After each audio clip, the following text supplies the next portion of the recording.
Bonjour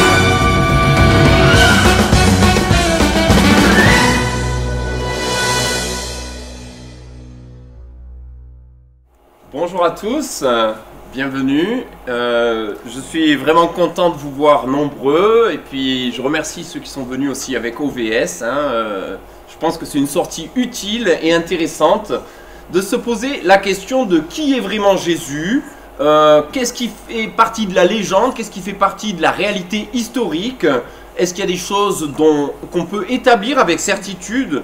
Alors l'histoire, c'est toujours sujet à caution. Napoléon disait, l'histoire, c'est un mensonge que tout le monde croit. Donc voilà, on peut aussi se rappeler de ce que disait Hegel, c'est que l'histoire nous apprend que l'homme n'apprend rien de l'histoire. Alors on va essayer d'être plus malin et faire comme les philosophes qui regardent ce qu'il y a dans l'histoire et qui essayent d'en tirer des conclusions. Alors première conclusion qu'on va essayer de tirer, c'est par rapport déjà à son existence. Est-ce que Jésus a vraiment existé? C'est une première question, avant d'aller plus loin. Et puis, les chrétiens des premiers siècles, est-ce qu'ils avaient la même foi que la foi chrétienne d'aujourd'hui? Qu'est-ce qu'ils croyaient par rapport à Jésus? Est-ce qu'ils croyaient qu'il était Dieu? Ou est-ce que c'est une idée qui s'est forgée petit à petit au cours des siècles? On va essayer d'aller regarder et de demander au texte de l'époque ce qu'il y a dedans. Les miracles. Est-ce que c'est aussi une réinterprétation du réel ou est-ce que réellement le surnaturel a fait irruption dans l'histoire avec Jésus-Christ? Est-ce que les évangiles qu'on a sont authentiques? Pourquoi Matthieu, Marc, Luc et Jean, et pourquoi pas Philippe, Thomas, Judas, ceux qui ont lu le Da Vinci Code peuvent se poser la question. On va se la poser nous aussi. Et puis les évangiles, qu'est-ce qu'ils disent? On va juste regarder quelques éléments. Alors, une première chose, un savant anglais disait Jésus, avec les prétentions qui sont les siennes, soit il est vraiment le Seigneur, ce qu'il prétend être, soit il est un menteur, qui a bien trompé tout le monde, soit c'est un fou. Mais il n'y a pas de milieu, et puis aujourd'hui on a rajouté encore la légende. Alors ça c'est récent, c'est que depuis tout récemment que des gens se sont posé la question de l'existence même de Jésus. Alors on va commencer à se poser par là, est-ce que Jésus a vraiment existé? Et on va poser la question à un homme politique de l'époque qui s'appelait Tacite et qui écrivait dans ses annales en parlant de ceux que la foule appelle chrétiens. Et il décrit ce nom de chrétien, ça leur vient du nom de Christ qui a été condamné sous Ponce Pilate. Et pas sous le règne de Tibère par le procureur Ponce Pilate. Alors, il y a deux choses déjà qui sont très intéressantes. Ici, on voit la foule les appelait chrétiens. Mais vous savez quoi? Dans l'Évangile, dans la Bible, le mot chrétien n'apparaît que 3 fois. Et le mot chrétien apparaît toujours dans la bouche de ceux qui ne sont pas chrétiens. C'est un mot que la foule appelait les gens chrétiens. Donc on voit que là, on a un témoignage. La foule les appelait chrétiens. Et ce nom de chrétien qu'on leur donne, eh bien, dans le Nouveau Testament, ça concorde. Donc on voit qu'on est antérieur à Tacite, on est de cette période-là, et effectivement, le nom de chrétien que nous avons adopté pour notre plus tard, à l'époque, n'était pas le nom qu'on se donnait. On s'appelait les frères, on s'appelait les disciples, mais on ne s'appelait pas les chrétiens. Ensuite, le nom de chrétien leur vient du nom de Christ, et là encore une chose, dans l'Évangile, on trouve pas beaucoup le nom de Christ et beaucoup le nom de Jésus.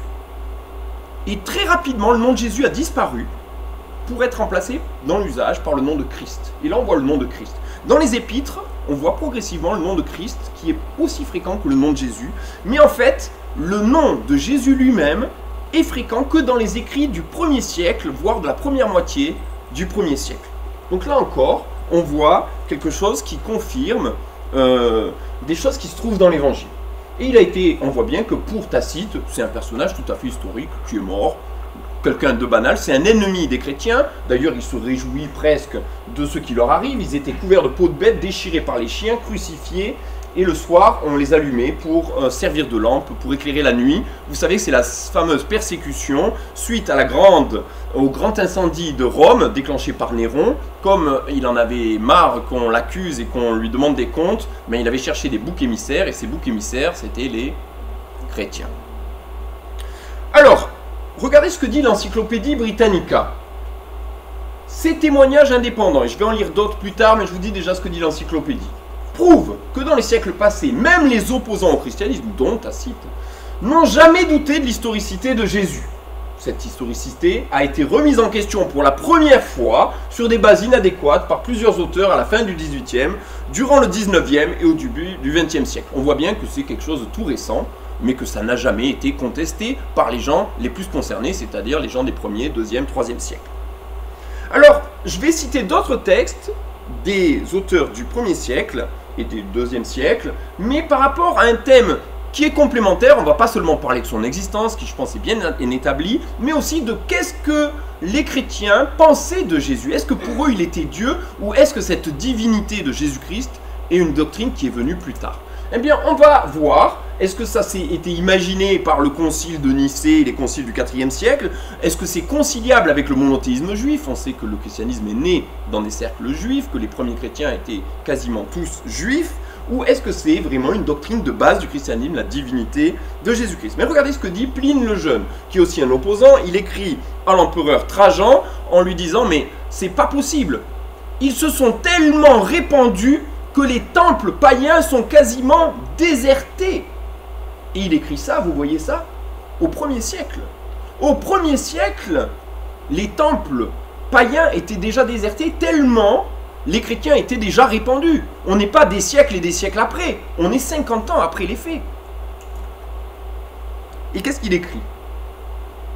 Il parle de personnes qui avaient abjuré. Alors je vous cite de mémoire le début du texte que j'ai coupé pour que ça rentre sur la diapo.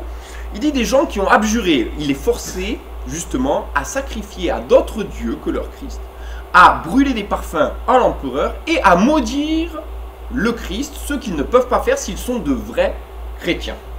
Et ceux qui avaient abjuré, qui avaient renoncé au christianisme, qui avaient rétrogradé, et des fois parfois depuis plus de 20 ans, donc au moment où Pline écrit à Trajan, il y avait des gens qui avaient abjuré depuis 20 ans et qui disaient que toute leur faute s'était bornée à avoir l'habitude de se réunir à jour fixe avant le lever du soleil, de chanter entre eux alternativement, c'est-à-dire en se répondant l'un à l'autre, un hymne au Christ comme à un Dieu. Et vous savez qu'en latin il n'y a pas l'article indéfini, donc comme à Dieu, on pourrait aussi traduire comme ça. Les chrétiens, au 1er siècle, donc 20 ans avant, ça ferait, même s'il a écrit en 110, on veut dire ça ferait dans les années 90, les chrétiens rétrogrades disaient, ben nous notre erreur ça a été de considérer le Christ comme un Dieu. Et on voit que leur faute, ce qui leur a reproché, c'est justement qu'ils ne veulent qu'un Dieu et qu'ils refusent de brûler des parfums à aucun autre Dieu. Donc les chrétiens étaient monothéistes et ils n'adoraient qu'un Dieu, et ce Dieu, c'était Jésus-Christ. Ils avaient assimilé Jésus-Christ à Dieu au 1er siècle. Est-ce que c'est une doctrine qui est venue tardivement? Si on en croit Pline, apparemment pas. Regardez aussi un graffiti qu'on trouve dans les catacombes, donc un graffiti très ancien qui date des tout premiers siècles, et c'est un graffiti moqueur. C'est un chrétien qui s'appelle Alexéménos, et il est représenté en train d'adorer son Dieu, et on l'a représenté sous la forme d'un âne en dérision. Mais on voit que Alexéménos adore le crucifié. Les chrétiens du 1er siècle adoraient le crucifié. On va voir un autre témoignage, encore Lucien de Samosate, pareil, au début du 2e siècle, milieu du 2e siècle. Cet écrivain grec parle de Christ comme celui qui est honoré en Palestine, où il fut mis en croix pour avoir introduit ce nouveau culte parmi les hommes. Le premier législateur des chrétiens les a persuadés qu'ils sont tous frères. Dès qu'ils ont une fois changé de culte, ils renoncent au Dieu des Grecs et adorent le sophiste crucifié dont ils suivent les lois. Vraiment intéressant. ça établit, je pense, de façon irréfutable que dès le 1er siècle, les chrétiens avaient reconnu la divinité de Jésus-Christ telle qu'elle figure dans les évangiles et que ce n'est pas une doctrine qui a été imposée par l'Église au fur et à mesure des siècles. Peut-être on peut lire, au vu de ces différents textes des premiers siècles d'auteurs non chrétiens, d'auteurs anti-chrétiens, que les historiens sérieux sont unanimes à affirmer sans hésitation que Jésus a bien existé. En d'autres termes, les historiens qui contestent l'existence de Jésus-Christ sont des guignols ou des gens mal renseignés. C'est pas moi qui le dis, c'est la grande encyclopédie Larousse, c'est à eux qu'il faut aller faire des réclamations. Une autre chose, les miracles. Mais les miracles n'ont jamais été niés. Dans l'évangile, les miracles ne sont pas niés. C'est la source de la puissance qui est contestée. On dit, mais il fait ces miracles par la puissance de Béelzébuth, le chef des démons. Mais le fait que Jésus fasse des miracles n'est pas contesté par personne. Et les miracles se déroulent en public. La multiplication des pains, il y a 5000 personnes qui sont là. C'est pas quelque chose qui se fait dans un trou. Ça se fait en grand public. La résurrection de Lazare qui est enterré depuis 4 jours. Ça se fait devant les foules. Et quand l'entrée triomphale de Jésus se déroule, les gens viennent voir Jésus, mais ils viennent aussi voir Lazare qu'il venait de ressusciter d'entre les morts. C'est des choses qui ont été publiques.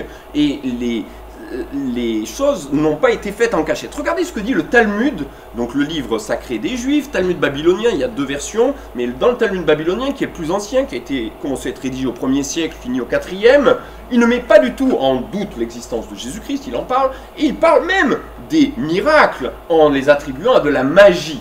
Il dit que Jésus était un transgresseur de la loi et qu'il pratiquait la magie. Sous-entendu, Jésus a bien fait des actes surnaturels au vu de tout le monde. Et le Talmud le dit. Merci aux ennemis de Jésus-Christ, finalement, aux caricatureurs et aux gens qui critiquent, parce que finalement, ils attestent de façon très formelle la véracité des témoignages de l'Évangile. Et il parle même du fait que les disciples ont continué à guérir les malades au nom de Jésus. On sait qu'il y a des miracles qui se sont produits, là encore, devant des foules entières. Par exemple, l'impotent qui était assis devant l'entrée du temple et que Pierre et Jean vont guérir au nom de Jésus-Christ, je te le dis, lève-toi et marche. Ça se produit devant tout le monde et personne ne peut nier qu'un miracle important vient d'avoir lieu.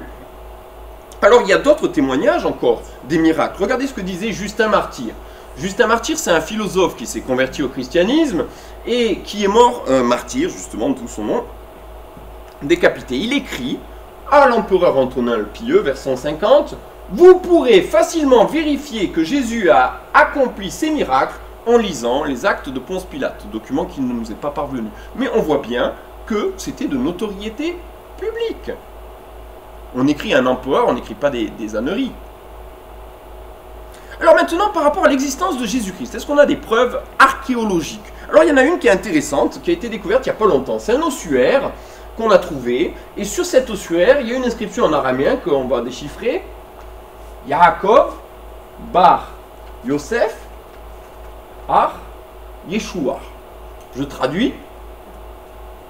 Yaakov, Jacob, Jacques, Bar, Yosef, fils de Joseph, Ar, Yeshua,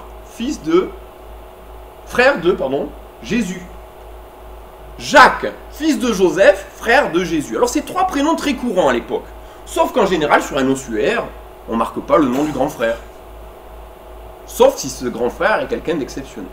Alors regardez ce qu'en dit André Lemaire, qui est un épigraphiste très connu, et qui a authentifié l'inscription. Il nous dit que la façon dont les lettres sont écrites sont typiques de la première moitié du 1er siècle. Et il nous dit aussi que pour lui, c'est authentique. Et que le document est authentique. Et il nous dit que l'araméen, la façon de cette sépulture dans des ossuaires de ce type, n'a été utilisée qu'au 1er siècle et à cet endroit-là. Et que pour lui, c'est probablement l'ossuaire de Jacques le Juste, qui est mentionné dans la Bible. Alors pourquoi on n'a pas fait énormément de publicité par rapport à cette découverte? Tout simplement parce que ce Jacques le Juste, c'est un personnage un petit peu embarrassant pour certains dogmes tardifs du catholicisme. Parce que Jacques est mentionné dans l'Évangile. Celui-ci n'est-il pas le fils du charpentier? Sa mère ne s'appelle pas Marie? et ses frères Jacques, et il y a d'autres noms. Après qu'ils se furent tus, Jacques répondit. C'est lors du concile de Jérusalem, on voit que Jacques est apparemment une colonne, il est responsable de l'Église, et un des responsables en tout cas, et il parle, et c'est ce qu'il dit qui va être écrit dans la lettre qui va être diffusée dans les églises. Je ne vis aucun des apôtres, sinon Jacques, le frère du Seigneur, écrit Paul. Ayant connu la grâce qui m'a été donnée, Jacques, qui est donné en premier, Jacques, frère de Jésus, et Céphas et Jean, qui étaient considérés comme des colonnes, etc. Donc on voit qu'il est mentionné à plusieurs reprises, ce Jacques, et les frères du Seigneur sont toujours mentionnés avec Marie. Alors il y a certaines interprétations qui voulaient absolument que la sexualité soit un péché, même dans le cadre du mariage, qui voulaient absolument que Marie soit restée vierge après la naissance de Jésus, alors que les évangiles parlent de que Joseph ne connut pas Marie jusqu'à ce qu'elle eût enfanté son fils premier-né. Donc premier-né, et ne la connut pas jusqu'à ce que ça laisse supposer qu'ils ont eu une vie de couple normale. En tout cas, rien ne s'y oppose, et les pères de l'Église y croyaient. Regardez ce qu'on voit dans les Constitutions apostoliques, qui est un document de l'Église catholique primitive. Jacques était le frère du Christ selon la chair. Constitution apostolique, vous pouvez avoir les références ici. Hégésippe, Tertullien, Bonos, c'est tous des pères de l'Église qui racontent aussi exactement que Jacques était le fils de Marie et de Joseph, et le frère cadet de Jésus. Cyril de Jérusalem écrit « Jésus est apparu à Jacques, son propre frère, et premier évêque de cette paroisse ». Alors, c'est pour ça, je pense, que cette découverte n'a pas eu la renommée qu'elle aurait méritée. À la fois, on voit que le premier évêque de Jérusalem n'était pas Pierre, mais était Jacques. Donc, le premier pape, si pape il y a eu, ce n'était pas Pierre, c'était Jacques ici. Et on voit aussi que ce Jacques était le frère du Christ selon la chair. Ce qui est intéressant, c'est qu'il est mentionné, ce Jacques, comme ne croyant pas en Jésus. Et quand il y a eu la résurrection, on le voit avec Marie, aux côtés des apôtres, et il croit en Jésus, et il va devenir un des responsables de l'Église. Alors Flavius Joseph, qui est un des écrivains de l'époque, du 1er siècle, un écrivain juif qui a écrit beaucoup de livres sur l'histoire des Juifs, il écrit « Anan le jeune », donc le grand prêtre, réunit un Sanhédrin, traduisit devant lui Jacques, le frère de Jésus appelé Christ, et certains autres chrétiens, en les accusant d'avoir transgressé la loi et les fit lapider. Et cet événement va être suffisamment grave pour que le grand prêtre Anan soit lui-même éloigné de la charge. Il va être révoqué pour cette faute, parce qu'il avait fait lapider Jacques, frère de Jésus. Donc c'était ce Jacques le Juste. Je vous encourage à aller voir la page sur Wikipédia, il y a beaucoup d'informations des frères du Seigneur, et Jacques le Juste en particulier. C'était un personnage qui a existé, et on a sans doute retrouvé son ossuaire, qui est une preuve archéologique finalement de l'existence de Jésus du 1er siècle. Alors une autre preuve archéologique, c'est pas des preuves, mais vous allez voir, la force de la preuve est cumulative, même si cet ossuaire était faux. Peut-être, mais quand il y a beaucoup de preuves, on peut quand même se dire, ça en fait beaucoup. Regardez aussi, on a beaucoup parlé du suaire de Turin. Alors là, c'est pas la photo du suaire, c'est la photo du négatif du suaire. Parce que sur le suaire, on voyait rien du tout. C'est seulement la tradition qui disait, c'est le suaire du Christ. Dans l'évangile, il est parlé que Joseph d'Arimathée, ayant descendu Jésus de la croix, l'enveloppa d'un linceul, d'un drap comme ça, et le mit dans un sépulcre taillé dans le roc. Et ce linceul, voilà la tête qu'il a, ça c'est le linceul en réel, et en fait, si on fait une photo en négatif, on voit apparaître le corps d'un homme nu, on peut remarquer qu'il a 4 doigts au lieu de 5, je vais expliquer pourquoi. On voit qu'il a des taches de sang au niveau des poignets, au niveau des pieds, au niveau du front et au niveau du côté. Ça correspond un petit peu à ce que l'évangile décrit des blessures du Christ. Ce qui est étonnant, c'est que ce drap, sur lequel rien n'apparaissait, d'un seul coup l'image est apparue. Alors, il y avait Hélène, la maman de l'empereur Constantin, avait, d'après la tradition, ramené le linceul qui, dans l'évangile, est laissé, et quand les disciples viennent dans le tombeau, ils trouvent le linceul. Hélène l'aurait ramené, ou l'aurait vu en tout cas. Et Cyril de Jérusalem mentionne dans une de ses homélies « Nous avons encore son linceul !» Et c'était 4 siècles après.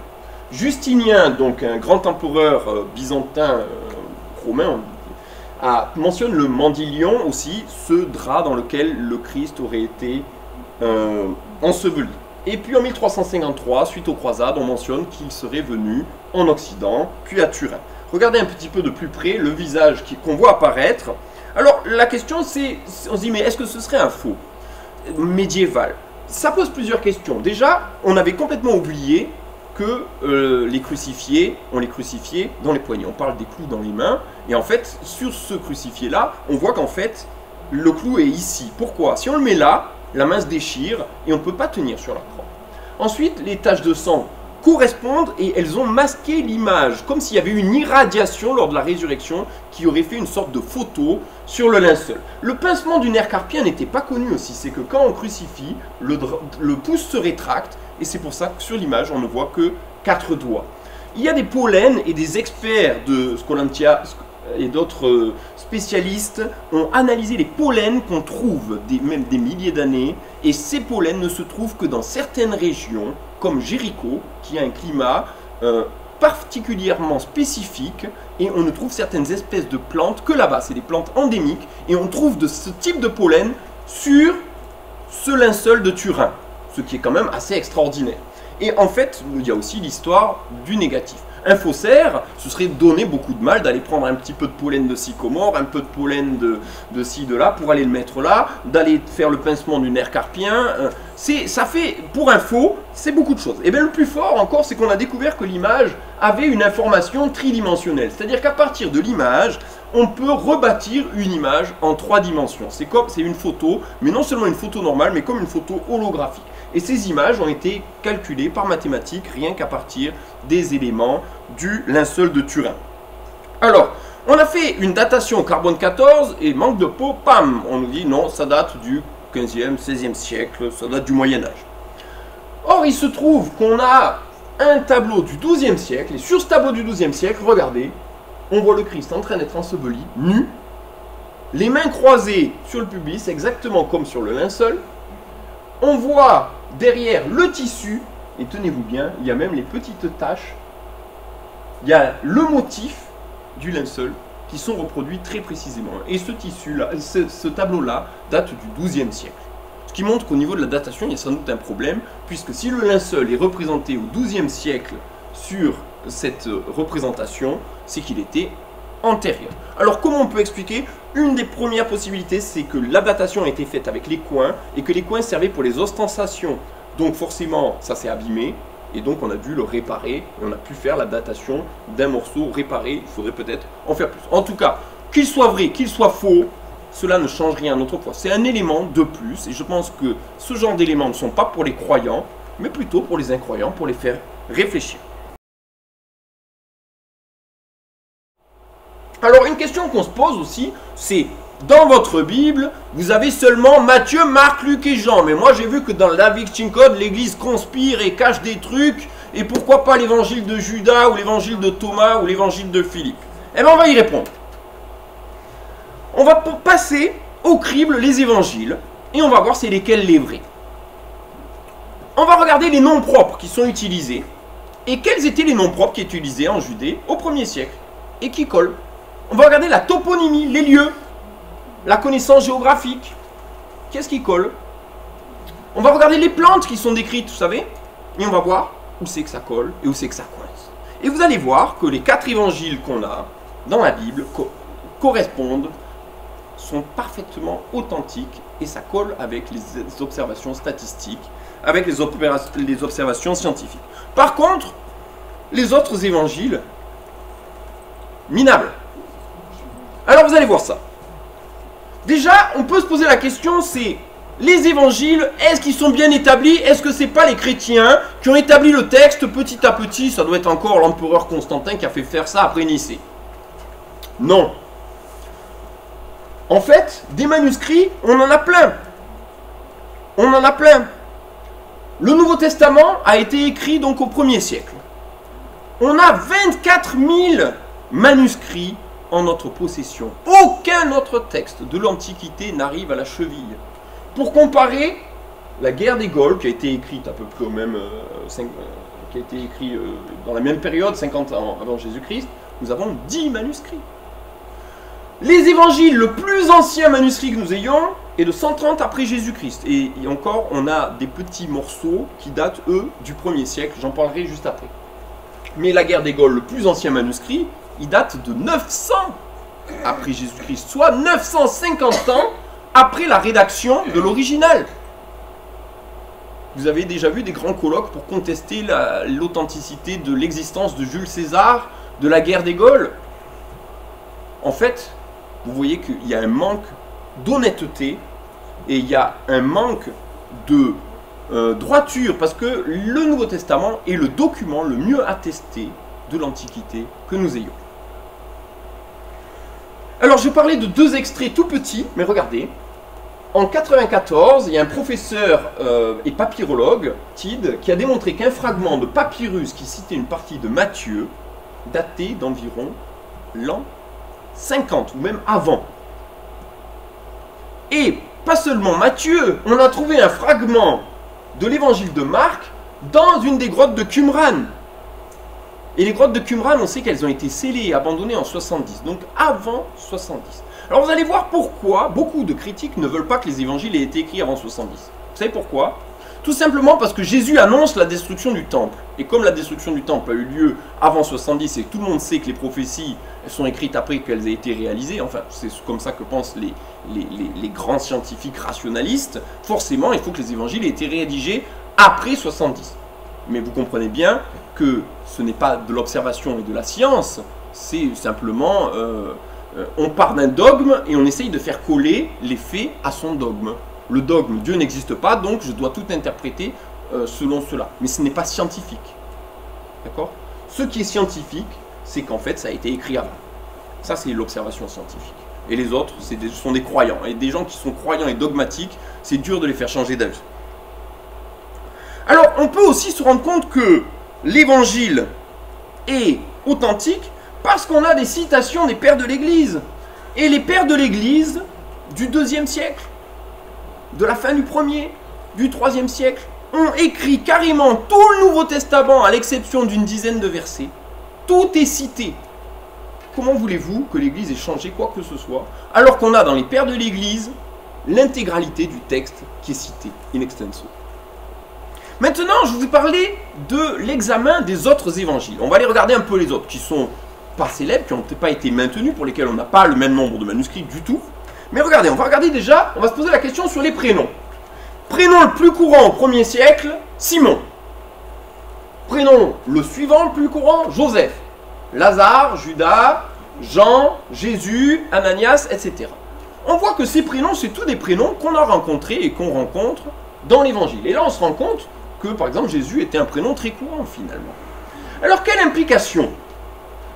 Eh bien, comment on fait pour savoir déjà quels étaient les prénoms courants au 1er siècle Mais on va regarder des documents d'époque. On a les ossuaires, vous avez vu ces ossuaires, on sait qu'ils datent tous du 1er siècle, donc on va regarder les noms qui sont dessus. On va faire des statistiques. Par exemple, on trouve 59 fois Simon sur les ossuaires. On trouve 72 fois le nom Simon dans les manuscrits de la Mer Morte. On trouve 29 fois le nom Simon dans Flavius Joseph. Et on trouve 8 différents Simons dans le Nouveau Testament. Pareil pour Joseph, pour Lazare, etc. Bon, Lazare, dans le Nouveau Testament, on en a un, plus un dans la parabole que Jésus raconte. Donc, on voit que tous ces prénoms, on les trouve à des degrés divers, mais c'est bien des prénoms qui collent avec ce qu'on a dans les textes évangéliques. Eh bien, vous savez quoi? Quand on prend les évangiles apocryphes, c'est pas ces prénoms-là qu'on trouve. On trouve des prénoms qui n'existaient pas au 1er siècle en Palestine. Alors, on va voir ça. Autre chose, quand on a un prénom très courant, je dis, tu as parlé avec Simon? Quelle va être la réponse? Quel Simon? Il y en a 10 dans la salle. Alors, comment on va faire? On va faire ce qui s'appelle la désambiguisation. Répétez après moi, non. On va dire là, on va essayer de distinguer entre les gens. On va parler de Simon. Mais dans l'évangile, quand on parle de Simon, on ne parle jamais de Simon tout seul. On parle de Simon que Jésus surnomme Pierre. Simon, fils de Jonas. Simon, le lépreux. Vous avez remarqué qu'à chaque fois qu'il y a un Simon, Simon le Cananéite, à chaque fois qu'il y a un Simon, il y a un petit complément pour désambiguisation. Très important. Pareil pour les Joseph. Joseph le charpentier. Et même pour Jésus. Jésus de Nazareth. Jésus le prophète de Galilée. Jésus appelé Christ. Dans le discours des personnes qui parlent de Jésus, vous regarderez, mais systématiquement, Jésus est accompagné d'un épithète pour savoir de quel Jésus on parle. Et pourtant, quand on lit l'évangile, on ne voit pas que Jésus est un prénom très courant. Il n'y a que deux Jésus. Dans l'évangile, il y a Jésus et Jésus Barabbas. Mais on ne se rend pas compte que c'est un prénom courant. Du tout.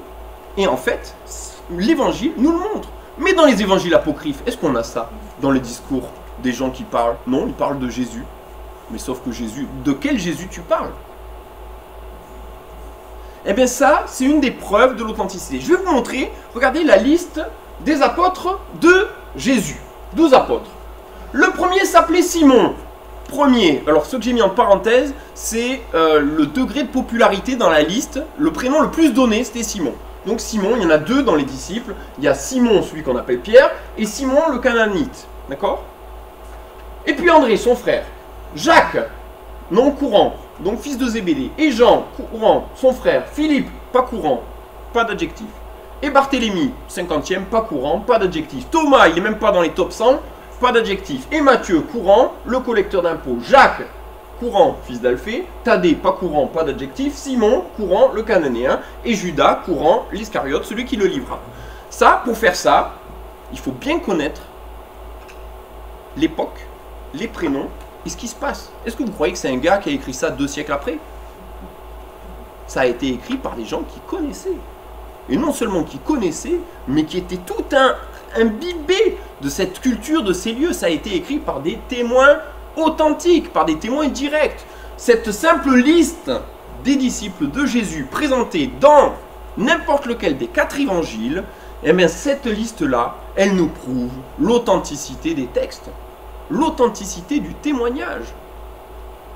Si on prend un évangile apocryphe, rien de tel.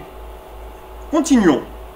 C'est qu'en Israël, chez les Juifs, les prénoms, je vous ai montré. Mais si je vais chez les Juifs d'Égypte, le prénom le plus donné, c'était pas Simon, c'était Éléazar. Et le deuxième prénom le plus donné, c'était Sabbatai. Vous en connaissez beaucoup, des Sabbatai? Il y a des Sabbatai ici, non? Et pourtant, des textes ont peut-être été rédigés en Égypte. Hein, on sait que Marc était en Égypte. Est-ce qu'il y a eu influence sur les prénoms du judaïsme égyptien? Pas du tout. On ne voit pas des Sabbatai, des Dosithéus, des Papus, des Ptolémées. Tous ces prénoms-là, qui étaient courants dans le judaïsme égyptien, ne sont pas présents parce que ce n'étaient pas des prénoms qui étaient donnés en Judée.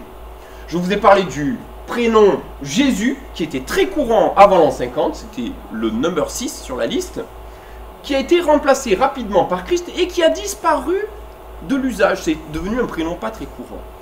Et dans les évangiles apocryphes, on ne va pas prendre cette précaution de signaler Jésus de Nazareth, Jésus appelé Christ, Jésus de Galilée. Ça, c'est uniquement dans les évangiles vrais, les évangiles canoniques, les évangiles qui sont des témoignages fiables. Jésus le Nazaréen, Jésus appelé Christ, etc. Alors maintenant, les noms de lieux. C'est bien beau de d'écrire un évangile, mais est-ce que ça colle? Les noms de lieux, les toponymes, la situation, le fait que, par exemple, dans un évangile apocryphe, on va voir Nazareth et on va le mettre au bord de la mer. Sauf que Nazareth se trouve sur une montagne, pas de peau. Mais si on est un faussaire, on ne le sait pas, ça. La durée de voyage entre deux endroits, il faut le connaître, il faut l'avoir fait à pied pour connaître tout ça. Et bien regardez, dans l'évangile, on a 66 fois Jérusalem, 21 fois Nazareth, 16 fois Capernaum, 5 à 12 fois des noms de villes plus petites comme Béthanie, Bethléem, Bethsaïda, etc. Et on trouve des tout petits bleds perdus, comme Bethphagée, comme Chorazine, Cana, Magadan. Mais ces choses-là, il fallait les repérer, il fallait les connaître, il fallait en parler. Si je prends, regardez, on va comparer les évangiles canoniques avec l'évangile de Philippe, l'évangile de Thomas, l'évangile de Judas, l'évangile de Pierre, l'évangile de Marie, les candidats évangiles pour tous les gnostiques de tout poil. Dans l'évangile de Philippe, il y a un ou deux lieux. Je crois qu'il y a Jérusalem et Nazareth, et encore Nazareth, je crois qu'il se trompe, il croit que c'était le nom propre de Jésus. Dans Pierre, il y a juste Jérusalem qui est mentionné, la capitale de toute la région. Alors, c'est pas une connaissance géographique extraordinaire. Tandis que, regardez, les 4 évangiles parlent de choses qu'ils connaissent, qu'ils ont vécues, où ils ont marché. Là aussi, on nous parle dans la Bible de Zachée. Il est monté sur un arbre. Vous savez sur quel arbre? Un sycomore. Mais est-ce qu'il y a des sycomores? Il était dans quelle ville déjà? Jéricho. Il y a des villes là, il y a des sycomores là-bas? Mais c'est pas gagné. C'est que les sycomores, il n'y en a pas de partout. Il y en a. Luc, qui écrit l'histoire de Zachée, qui habitait en Anatolie, Turquie actuelle, il n'y a pas de sycomores là-bas. Il n'y a pas. En Grèce, il n'y a pas des sycomores. En Europe, il n'y a pas des sycomores. Les sycomores, il y en a dans les régions désertiques d'Afrique, et il y en a à Jéricho. Et vous voyez ici une photo de sycomore avec des gens dans un sycomore. C'est un arbre dans lequel on peut grimper. Et effectivement, il y avait un sycomore à Jéricho. Un autre élément, regardez par exemple la multiplication des pains. On a ce récit 4 fois dans les 4 évangiles. C'est rare, il y a finalement peu de choses qui sont dans les 4 évangiles. Hein? Il y a la crucifixion et puis la multiplication des pains, mais il n'y a pas beaucoup de choses qui soient à la fois dans les 4.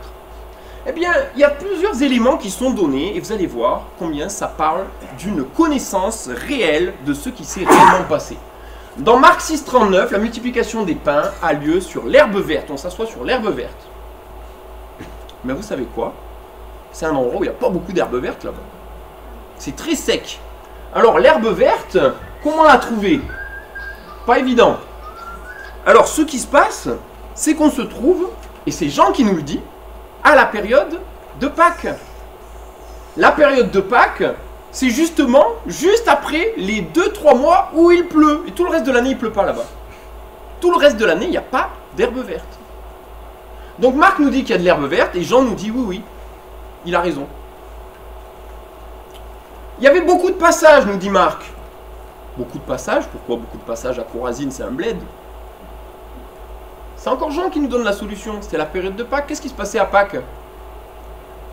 Pèlerinage. Les gens quittaient la Galilée et venaient à pied jusqu'à Jérusalem. Ça colle. Jésus demande à Philippe, où c'est qu'on pourrait trouver du pain pour nourrir toute cette foule? Pourquoi il demande à Philippe et pas à un autre? Vous savez pas? Mieux que ça, c'est Philippe qui répond, et puis après il y a André qui rajoute son grain de sel, il vient rajouter quelque chose. Eh bien on va le savoir. C'est parce que André et Philippe étaient de Bethsaïda, et Luc nous apprend un truc, c'est que la multiplication des pains a lieu près de Bethsaïda. Et en fait, si je mets les 4 évangiles ensemble, ça colle. Où c'est qu'on peut acheter du pain? Mais je ne vais pas demander à un gars qui habite à Paris, la boulangerie, c'est à Aix-en-Provence. D'accord? Je vais demander à quelqu'un qui habite à côté. Vous êtes du coin? Vous savez me dire où il y a une boulangerie? Et bien c'est pour ça qu'il va demander à Philippe, parce que Philippe est du coin. Et pourquoi André vient avec un petit garçon en disant tiens, ce petit garçon a des pains d'orge? Bah, tout simplement parce qu'il était du coin. Il connaissait le petit garçon, il savait où on pouvait trouver du pain. Des pains d'orge. Ah bah oui, c'est Pâques. Ah bah oui, c'est justement la récolte de l'orge. Vous voyez comme tout va bien ensemble, hein? Tout va bien ensemble, c'est pas du récit imaginé longtemps après. C'est des choses de témoins qui ont vu les choses. Et si l'évangile est exact sur les petits détails,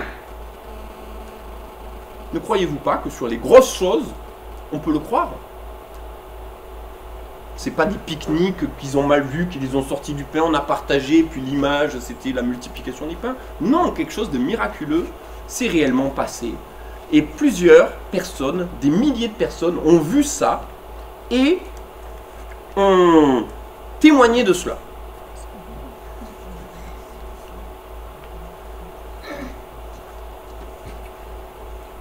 Alors, deux possibilités. Soit les évangiles, c'est un témoignage authentique, soit c'est le résultat d'une conspiration machiavélique par des gens extrêmement subtils qui se sont mis d'accord. Je vous donne un exemple.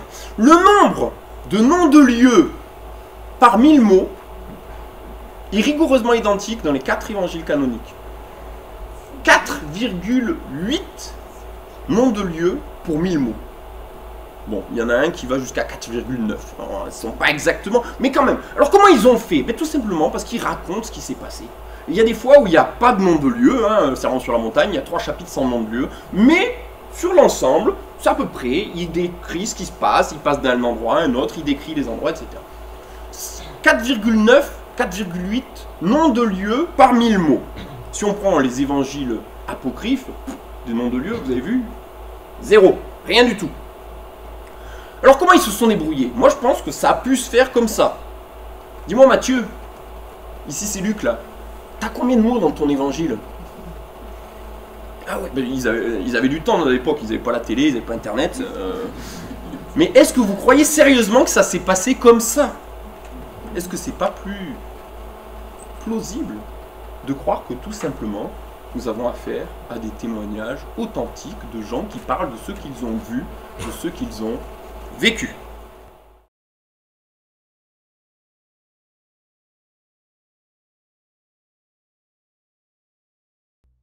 Alors on va encore regarder par rapport à la véracité de l'évangile des prophéties, à la fois des prophéties que Jésus a accomplies et à la fois des prophéties que Jésus a faites et qui se sont accomplies.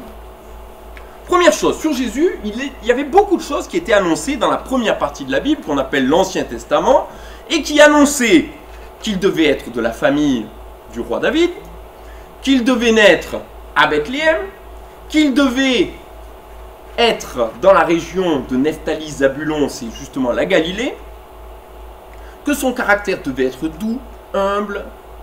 Il était question de son ministère, il devait annoncer la bonne nouvelle aux pauvres, il était question des miracles, de rendre la vue aux aveugles, de faire entendre les sourds. Il était question du salut qu'il devait apporter, qui devait rendre les gens justes. Il était question de l'esprit qu'il devait verser sur toute chair. Tout cela, c'est dans des textes qu'on appelait messianiques et qui étaient dans la première partie de la Bible, écrits longtemps avant que Jésus vienne. Comment on a la preuve que ce ne sont pas les moines qui ont introduit ces choses après coup pour justifier? Tout simplement parce que les Juifs qui ne croient pas en Jésus-Christ comme Messie ont exactement la même Bible que nous sur l'Ancien Testament.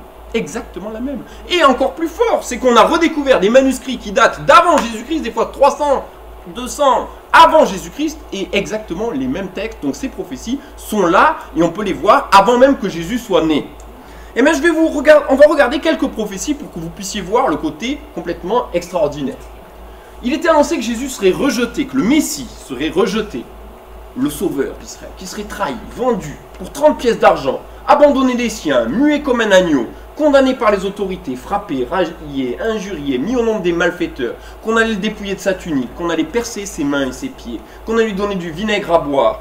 Toutes ces choses-là étaient annoncées à l'avance. Et là, vous avez la liste des passages de l'Ancien Testament qui annoncent, et ici, la liste des réalisations dans le Nouveau. Comment vous croyez que Jésus aurait pu dire ah ben tiens, il faudrait que ça se passe comme ça? Pour sa naissance, le lieu de sa naissance, Bethléem, est-ce qu'il pouvait impliquer beaucoup? Voilà, il y a beaucoup de choses sur lesquelles Jésus a accompli. Alors, rentrer sur un anon, ça il a pu le faire en sachant que c'était écrit qu'il devait le faire dans Jérusalem. Mais toutes ces choses-là, il n'a pas pu. Alors regardez par exemple ce psaume 22 qu'on va peut-être chanter tout à l'heure. Regardez qu'est-ce qu'il est. Il est écrit par le roi David 1000 ans avant que Jésus naisse. 1000 ans avant. Et regardez ce que David dit prophétiquement. Mon Dieu, pourquoi m'as-tu abandonné? Je suis un ver. Jésus était nu sur la croix. Tout le monde m'insulte, le peuple me méprise. Ceux qui me voient se rient de moi, tous ils ricanent. On fait la moue en secouant la tête. Tous mes os sont disloqués. Vous imaginez sur la croix? Mon cœur est pareil à la cire. On dirait qu'il se fond en moi. Ma gorge est desséchée. Des hordes de chiens m'environnent. Et c'est comme ça qu'à l'époque on appelait les non-juifs. La meute des méchants m'assaille. Ils ont percé mes mains et mes pieds. Je pourrais compter tous mes os. Vous savez qu'on a brisé les os des brigands qui l'entouraient, mais on n'a pas brisé les os de Jésus-Christ. Ils me regardent, ils me toisent, ils partagent mes habits et tirent au sort ma tunique. Waouh! 1000 ans avant, et les Juifs, vous dites qu'ils ont ça dans leur Bible? Ah ben je vous assure. Je l'ai lu à un juif là l'autre jour dans sa Bible, il était scotché. Parce que bien évidemment, c'est pas le genre de texte qu'ils étudient tous les jours à la synagogue.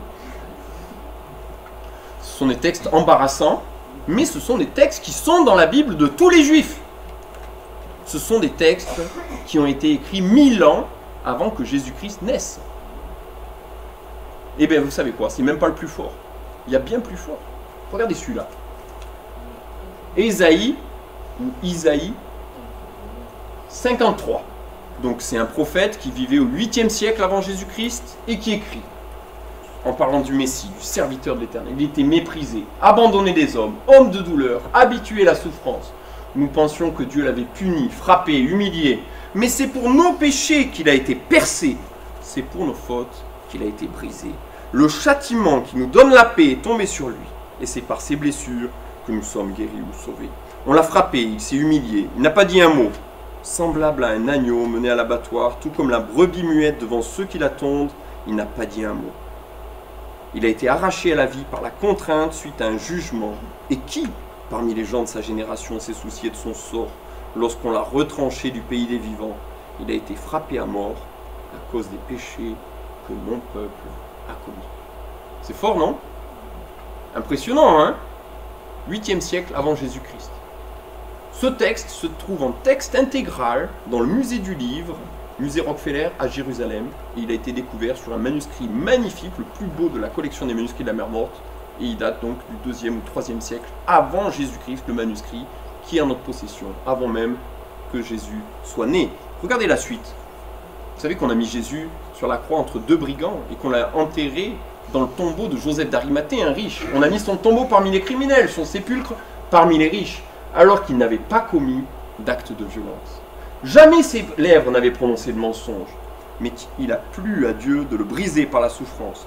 Bien que toi, Dieu, tu aies livré sa vie en sacrifice de réparation pour le péché. Il vivra de longs jours, il accomplira avec succès ce que désire l'Éternel. Vous voyez la résurrection? Car après avoir tant souffert, il verra la lumière, et il sera comblé. Et mieux que ça, parce que beaucoup de gens le connaîtront, mon serviteur, le juste, les déclarera justes et se chargera de leurs fautes.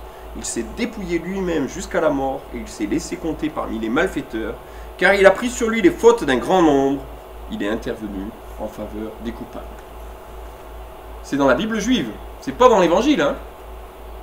C'est écrit longtemps avant. Est-ce que vous ne croyez pas que des textes comme celui-ci sont une preuve magnifique de l'authenticité de l'Évangile? Jésus a fait aussi des prophéties. Il a dit, ils vous persécuteront. Ils m'ont persécuté, ils vous persécuteront aussi. Il a dit, dans Luc 21, le ciel et la terre passeront, mais mes paroles ne passeront jamais. Il a dit que l'évangile allait être annoncé dans le monde entier, que ses disciples parleraient de nouvelles langues. En parlant du temple, il a dit, il ne restera pas ici pierre sur pierre. Et il a annoncé qu'il y aurait de faux prophètes qui viendraient. Alors, est-ce que ces prophéties, par exemple, se sont réalisées ou pas? Parce qu'il a parlé au 1er siècle. Hein. Est-ce que les chrétiens ont été persécutés? Vous avez entendu parler de Blandine? Hein? Vous avez parlé des chrétiens livrés au lion. On a lu tout à l'heure un texte de Dacite où on parlait de chrétiens mis dans des peaux de bêtes et qui étaient livrés aux chiens, qui étaient crucifiés, qui étaient brûlés. Mais vous savez quoi? Aujourd'hui, les chrétiens, c'est la population la plus persécutée dans le monde. Dans tous les pays musulmans, un musulman n'a pas le droit de devenir chrétien sous peine des fois de mort, en tout cas d'exclusion sociale et de persécution aggravée. La Bible est interdite dans énormément de pays. Les chrétiens sont persécutés par les hindous, par les bouddhistes, pas de partout, mais dans beaucoup d'endroits. Les chrétiens sont la minorité la plus persécutée. Donc il y a eu tous les martyrs du début des premiers siècles, les martyrs des Romains. Il y a eu ensuite, à la Réforme, il y a eu un temps où l'Église était devenue tellement aveuglée qu'elle s'est mise à brûler des gens parce qu'ils lisaient la Bible. Wolfgang Schuch, c'était un pasteur de Lorraine. On l'a brûlé avec sa Bible autour du cou. Pourquoi? Tout simplement parce qu'il lisait la Bible. Et à l'époque, la Bible, c'était interdit de lire la Bible en langue vulgaire parce que c'est trop compliqué. Et puis, il est parlé de distribuer ses biens aux pauvres. Il est parlé n'appelez personne sur la terre votre père. Il est parlé que l'évêque soit marié avec une seule femme. Toutes ces choses-là, ça fait désordre un petit peu avec ce qu'on pratique. Donc, on préfère que le peuple ne lise pas la Bible. Et quand les prêtres lisaient la Bible, Eh bien, on les brûlait sur le parvis de Notre-Dame. À Aix-en-Provence, sur la place des prêcheurs, plusieurs martyrs ont été brûlés. Parce qu'ils lisaient la Bible. Il y a eu beaucoup de martyrs pour la parole de Dieu. Ils ont subi les mêmes tourments qu'au 1er siècle. Et aujourd'hui encore, les chrétiens sont le groupe le plus persécuté, je le disais, et on voit ce que vivent les chrétiens d'Orient. Vous savez qu'il y a 100 ans, il y a eu le génocide arménien, des jeunes filles chrétiennes crucifiées par les Turcs parce qu'elles n'avaient pas voulu se convertir à l'islam. On est encore dans la négation de ce qui s'est passé, et pourtant on va avoir le centenaire bientôt. Là, je suis obligé de me cacher pour pouvoir projeter un film de la Bible. On est obligé de faire ça dans la montagne, caché dans une tente, parce que, pourtant un pays libéral, on n'a pas le droit de présenter l'évangile. Là, c'est un pasteur, c'est un responsable d'Audio-Vie au Mali, il a dû fuir, les islamistes voulaient lui couper la tête parce qu'il était chrétien, simplement, à Tombouctou. Donc, aujourd'hui, encore, les chrétiens sont persécutés. Ils vous persécuteront, ils m'ont persécuté, ils vous persécuteront aussi. Est-ce que cette prophétie de Jésus s'est réalisée? On peut dire oui. On va prendre la suivante. Le ciel et la terre passeront, mes paroles ne passeront pas. Je trouve que celle-là, elle est forte. Jésus n'a jamais rien écrit. Il n'a jamais demandé à ce qu'on note ses paroles. Et il ose dire un truc comme ça. Le ciel et la terre passeront, mes paroles ne passeront pas. C'est hallucinant quand on y réfléchit. Est-ce que ça s'est réalisé? Aujourd'hui, un évangile, l'évangile, la Bible, est traduite dans 2000 langues. Une Bible est imprimée toutes les 2 secondes. Il y a eu plusieurs milliards de Bibles diffusées. Il n'y a aucun succès d'imprimerie qui n'arrive à la cheville. Aucun. Les meilleurs livres sont traduits en 10-20 langues. La Bible est traduite en plus de 2000 langues. Je ne sais pas si vous voyez la différence entre le néant et l'infini. La Bible enfonce tous les autres. L'évangile, le livre le plus lu, le plus aimé, mais aussi le plus combattu. Peut-être demain en France, il sera interdit comme livre homophobe ou pour d'autres raisons. Ça peut encore revenir, on ne sait pas. Mais le Seigneur Jésus a dit, mes paroles ne passeront jamais. Un autre truc dont on ne parle pas, le film Jésus. On vous parle d'Avatar, de Titanic, de Star Wars. Mais le film Jésus a eu 2 milliards de spectateurs. Il y a eu plus d'entrées que pour Avatar, Titanic, Star Wars réunis. 2 milliards d'entrées. Titanic en France a fait 20 000 entrées. Non mais vous voyez la différence, je sais pas, ça fait pleurer. Mais vous avez entendu parler du film Jésus dans les médias, vous? 2 milliards. Rien à voir. Le film est traduit dans 800 langues. C'est l'évangile de Luc. Jésus a dit, l'évangile sera annoncé dans le monde entier. Là aussi, à toutes les nations, à tous les peuples. Vous croyez que Jésus, ça s'est réalisé ou pas? C'est en train. Regardez, dans ces CD, il y a l'évangile enregistré dans des centaines de langues. Des Bibles en arabe, des Bibles en chinois, des Bibles... Et l'évangile encore est proclamé et annoncé dans le monde entier. Jésus avait dit, ils parleront d'autres langues, mes disciples. Et vous savez qu'il y a eu le miracle à la Pentecôte, du don des langues. Mais aujourd'hui encore, regardez, vous voyez des Noirs du Mali qui sont en train d'écouter l'évangile dans leur langue au moyen de leur téléphone portable. Parce que des chrétiens ont appris leur langue, ont traduit la Bible dans leur langue, l'ont enregistrée. Et c'est le ministère dans lequel je travaille qui s'appelle Audio-Vie. Vous avez un site web internet sur lequel vous pouvez télécharger des textes de la Bible dans plus de 6500 langues. Des textes de la Bible, je répète, en 6500 langues. Tout est dispo. Il y a 10 000 messages différents. audiovie.org. Vous voyez? Et c'est gratuit, il n'y a rien à payer. Et il y a soit en vidéo, soit en MP3. Donc, possibilité. Est-ce que la prophétie de Jésus, mes disciples parleront d'autres langues, a été accomplie? Oui. Une plus forte encore. Je crois que Jésus nous épate quand même dans ses prophéties. Parce que quand on compare avec d'autres leaders religieux, Mohamed n'a jamais rien annoncé dans ce qui devrait se passer. Dans le hadith, il y a une semblante prophétie, qui ne s'est pas réalisée d'ailleurs. Mais il n'y a pas de prophétie comme ça. Là, c'est des prophéties très précises. Il ne restera pas, par exemple, les disciples lui disent, regarde le temple comme il est beau. T'as vu ça un peu, ce bâtiment? Jésus dit, vous voyez, il ne restera pas ici pierre sur pierre qui ne soit jeté en bas. Et c'est la fameuse prophétie qui faisait qu'on voulait dater les évangiles d'après l'an 70. Alors qu'ils ont été réalisés avant. Donc Titus va venir en 70, va détruire le temple. Eh bien je vais vous dire quelque chose, c'est pas la réalisation de la prophétie. Jésus avait dit précisément, il ne restera pas ici pierre sur pierre qui ne soit jetée en bas. Donc Titus a brûlé le temple, détruit, démoli. Hein, on peut voir ça sur l'Arc de Triomphe à côté du Colisée à Rome. On le voit, on voit ces soldats avec un magnifique chandelier qui sont immortalisés dans la pierre. Mais la réalisation, c'est Hadrien, en 130, longtemps après la rédaction des évangiles, et là tout le monde est d'accord, Hadrien va donner l'ordre de raser Jérusalem, et en particulier l'esplanade du temple, et de prendre toutes les pierres, des pierres qui pesaient des tonnes, et de les faire jeter en bas, parce que le temple était construit sur une grande esplanade, et il fallait jeter toutes les pierres en bas. Et aujourd'hui, si vous allez à Jérusalem, et j'y suis allé, vous allez dans le coin, et vous voyez toutes ces énormes pierres, cet amoncellement de pierres qui ont été jetées en bas du temps d'Hadrien, qui a demandé à ce que toutes les pierres soient jetées en bas. Et vous vous rendez compte que les empereurs romains accomplissent la parole de Jésus à leur insu. Eux qui pensent effacer ces superstitions de la terre, en fait, ils accomplissent une prophétie que Jésus a dite. Alors, il y a d'autres prophéties qui sont moins rigolotes. Jésus parle de gens qui étaient morts dans l'effondrement d'une tour. Et il dit, vous croyez que ces gens qui sont morts avec cette tour qui est dégringolée étaient plus méchants que les autres? Bah, je sais pas. Il dit, bah non, ils n'étaient pas plus méchants que les autres. Mais vous allez tous périr de même si vous ne vous repentez pas. Ouf. On sait qu'on doit tous mourir un jour. Hein, on nous l'a rappelé tout à l'heure dans le sketch. Mais périr, dans le vocabulaire biblique, ça veut dire être pour toujours éloigné, loin de Dieu. Être loin de Dieu. Ce qu'on a appelé l'enfer. Être séparé de Dieu.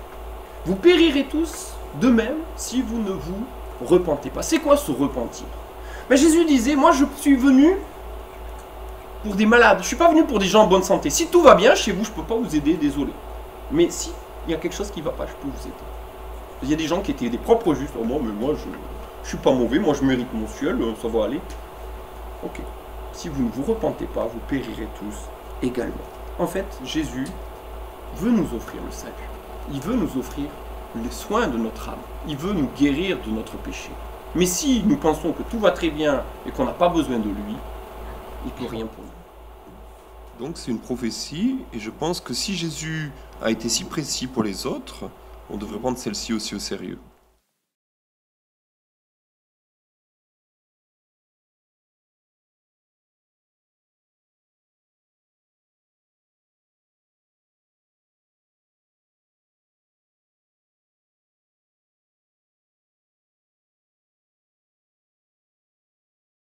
D'autres choses sur la véracité de l'évangile. Première question, c'est, il y en a qui me disent, mais Jésus ressuscité, vous savez quoi? Ils l'ont descendu de la croix, il n'était pas tout à fait mort, puis quand ils l'ont frotté avec les onguents, ben, ça a dû le ressusciter, et il est revenu à lui. Mais non. Ici, on a un médecin dans la salle, et mon grand-père, qui était lui-même médecin, me disait, quand il y a une mort par asphyxie, il y a une poche de liquide qui se forme autour des poumons et du cœur. Et le témoignage de Jean, c'est que quand le soldat romain vient et perce le cœur de Jésus avec sa lance, il en sortit du sang et de l'eau. Et l'eau prouve la mort par asphyxie. Là encore, quelque chose que seuls des médecins peuvent connaître. La résurrection, est-ce qu'on a des preuves de la résurrection? Ben, on va regarder un petit peu ça. Le tombeau était vide. Si le tombeau n'était pas vide, on se serait empressé de nous faire savoir, de nous détromper. Mais non, regardez, il est là le corps de votre Jésus. Non, le corps de Jésus a disparu. Il restait rien seul, il restait les bandelettes, 500 témoins, et vous savez comment on dit témoin en grec? Martyrs. 500 martyrs, 500 témoins ont attesté avoir vu Jésus ressuscité. Vous savez pourquoi on les appelait les martyrs, les témoins? Parce qu'on leur faisait manger par les lions, on les faisait... On disait, mais vous avez tout inventé, dites-le que vous avez tout inventé. Ils préféraient se faire couper en morceaux plutôt que de dire qu'ils avaient tout inventé. Est-ce que vous croyez qu'ils avaient... C'est eux qui avaient faussé le truc? Ils étaient convaincus de la résurrection de Jésus. Donc ces martyrs ont attesté. Regardez le premier credo que l'apôtre Paul va répéter. Je vous ai transmis avant tout ce que moi-même j'avais reçu. Christ est mort pour nos péchés. selon les Écritures. Il a été enseveli, il est ressuscité le 3e jour, selon les Écritures. Ensuite, il est apparu à Céphas, c'est l'apôtre Pierre, puis aux 12. Ensuite, il est apparu à plus de 500 frères à la fois. La plupart d'entre eux sont demeurés en vie, quelques-uns se sont endormis dans la mort. Ensuite, il est apparu à Jacques, puis à tous les apôtres. Donc, dans ce texte que l'apôtre Paul rapporte, on voit bien que c'était quelque chose qui était central, la foi en la résurrection, dans le christianisme du tout début. Alors, regardez, il y a quelque chose qui est remarquable. C'est que pour les Juifs, ils ont une identité culturelle très forte. Et 5 piliers de leur identité, c'est justement les sacrifices, les lois rituelles, le sabbat, un monothéisme strict, qui exclut justement l'assimilation d'un Messie à la divinité, et l'attente d'un Messie glorieux, et non pas du Messie souffrant. Et bien vous savez quoi?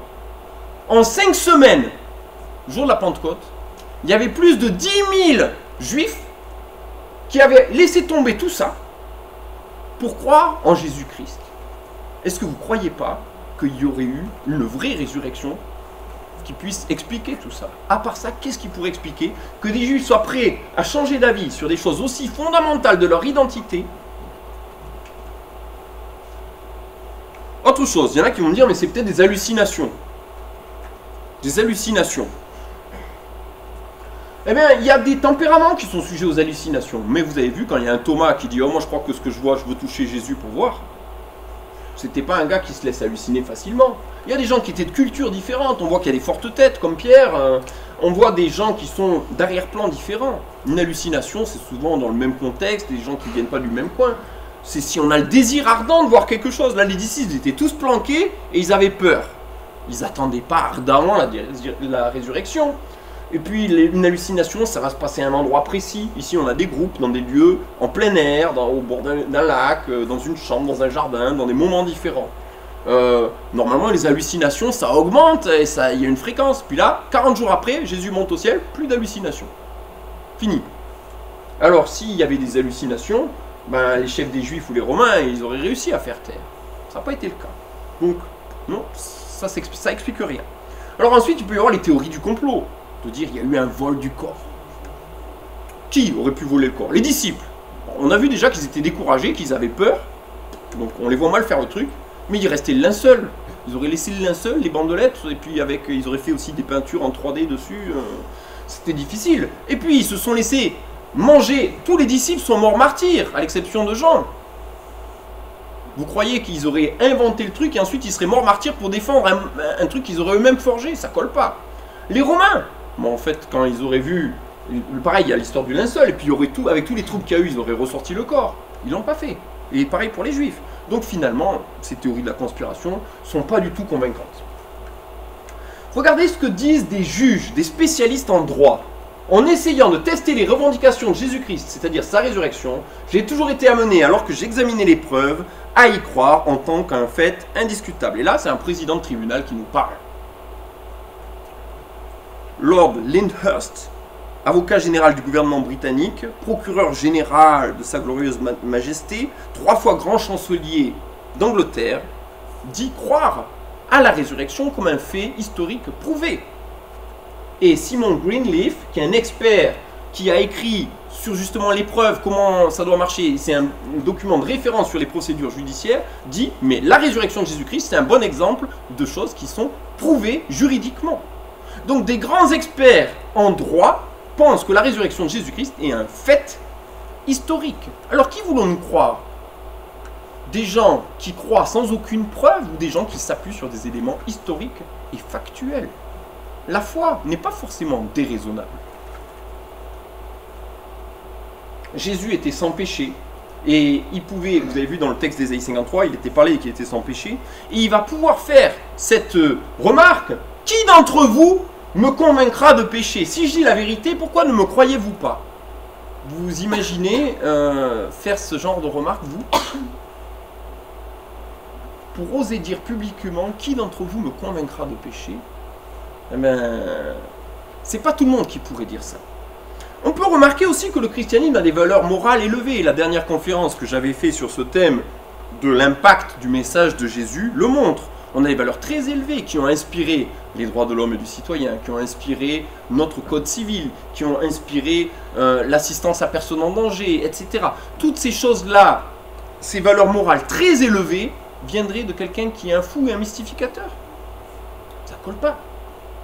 Les pays chrétiens, quand on regarde statistiquement, les pays les plus riches, c'est les pays protestants, on va dire, suivis des pays chrétiens en général, et puis les pays avec les autres croyances sont souvent enfoncés dans la pauvreté, statistiquement, globalement. Et aujourd'hui, on voit que le pays comme la Chine, où les conversions sont nombreuses, puisqu'on a 10% de la population qui est chrétienne aujourd'hui, sont en train de monter, des pays qui se déchristianisent, comme les États-Unis ou la France, sont en train de couler. On le voit, on l'observe.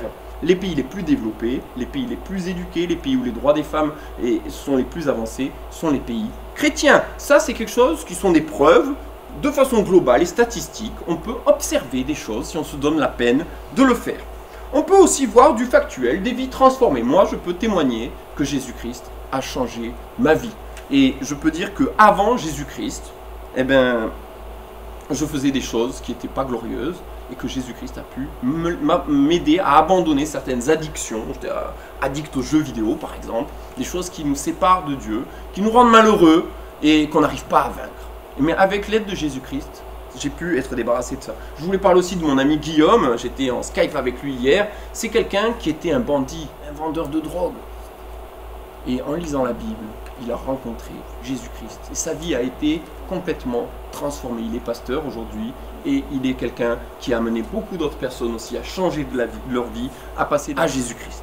Alors, beaucoup de gens peuvent le dire, leur vie a été transformée par Jésus-Christ. Alors ça, c'est du factuel, c'est des choses qu'on peut aussi observer. Alors la conclusion que je pourrais dire, c'est que Jésus a existé. 1. 2. Qu'il est vraiment le Seigneur, parce qu'il n'est ni un fou, ni un menteur, donc il est Seigneur. Les évangiles sont un témoignage fiable, ils mériteraient d'être mieux étudiés et mieux connus. Et la conclusion, c'est que puisque les évangiles disent que tu peux être sauvé, que chacun peut être sauvé, que le salut est offert, et l'évangile ça veut dire bonne nouvelle, la bonne nouvelle, c'est que Dieu a tellement aimé le monde qu'il a donné son Fils unique, afin que quiconque croit en lui ne périsse pas, mais qu'il ait la vie éternelle. Ce salut est gratuit. Si l'évangile est vrai, ça veut dire que la mort n'est pas inéluctable. Jésus disait, celui qui croit en moi vivra pour toujours. Alors, est-ce qu'il faut croire? Regardez quelques textes de l'évangile. Celui qui croit au Fils de Dieu possède ce témoignage en lui-même. Celui qui ne croit pas Dieu fait de lui un menteur. Si on ne croit pas l'évangile, finalement, on fait de Dieu un menteur, puisqu'il ne croit pas le témoignage que Dieu lui-même rend à son Fils. Et qu'est-ce qu'il affirme, ce témoignage? Il dit que Dieu nous a donné la vie éternelle, et que cette vie est en son Fils. Celui qui a le Fils a la vie, et celui qui n'a pas le Fils de Dieu n'a pas la vie. Je vous ai écrit cela pour que vous sachiez que vous avez la vie éternelle, vous qui croyez au Fils de Dieu. Et celui qui écrit ça, c'est un des apôtres, c'est un des témoins, quelqu'un qui a vécu, vu tout cela. Alors, si on veut la vie éternelle, on a besoin de base pour notre vie. Sur quoi est-ce que je m'appuie? Est-ce que l'évangile peut répondre aux besoins existentiels de mon âme? Est-ce que, peut-être dans cette salle, beaucoup se disent chrétiens, mais est-ce que je suis cohérent? L'évangile est la vérité? L'évangile me dit comment réussir ma vie? L'évangile me dit le moyen du salut, mais à quoi est-ce que j'emploie, en fait, mon temps, mon argent, mon énergie, mes pensées? Est-ce que je suis vraiment cohérent? Et je crois qu'on a tous, si l'évangile est vrai, on a peut-être des choses à changer dans nos vies. Le Christ nous demande de nous repentir pour ne pas périr. Je pense qu'on a besoin de changer certaines choses. On doit vivre en accord avec ce qu'on croit. Jésus disait, celui qui écoute mes paroles et ne les met pas en pratique est semblable à un homme insensé qui a construit sa maison directement sur le sable, au bord de l'eau. Là, il construit directement sur le sable. Et quand la tempête vient, la maison s'écroule. Mais celui qui écoute mes paroles et les met en pratique est semblable à un homme prudent qui a construit sa maison sur le rocher. Et quand la tempête, la pluie sont venues, la maison a tenu bon. Si vous voulez que votre vie tienne bon, que votre vie soit réussie, que votre vie soit utile, que votre vie soit belle, eh bien il faut la construire sur un bon fondement pour que quand la tempête viendra, la maison puisse résister. Jésus annonçait, repentez-vous et croyez la bonne nouvelle. Jean nous écrit en disant, ce que nous avons entendu, ce que nous avons vu de nos yeux, ce que nous avons contemplé, que nous avons touché de nos mains, nous vous l'annonçons. C'est des témoins, et vous voyez les sens qui sont là, hein, pour que vous ayez communion avec nous, notre communion, et avec le Père, et avec Jésus-Christ son Fils. Et si nous marchons dans la lumière, comme lui-même est dans la lumière, le sang de Jésus-Christ, son Fils, nous purifie de tout péché. Alors j'espère que cette conférence vous a plu. Si vous voulez la revoir, elle sera sur le site de l'Assemblée qui était sur le prospectus, hein, sur la première diapositive. On va le mettre sur YouTube, la vidéo. Et vous pouvez aller plus loin sur un site internet que je gère et qui s'appelle InfoBible. Vous cherchez Bible avec Google, c'est dans les premiers résultats. Et vous allez sur archéologie et vous trouverez les éléments de base de cette conférence. Je me suis aussi pas mal inspiré d'un certain docteur Peter Williams, et en particulier sur l'utilisation statistique des noms dans le Nouveau Testament. Il a fait plusieurs vidéos sur YouTube que vous pouvez regarder avec profit. Merci pour votre attention.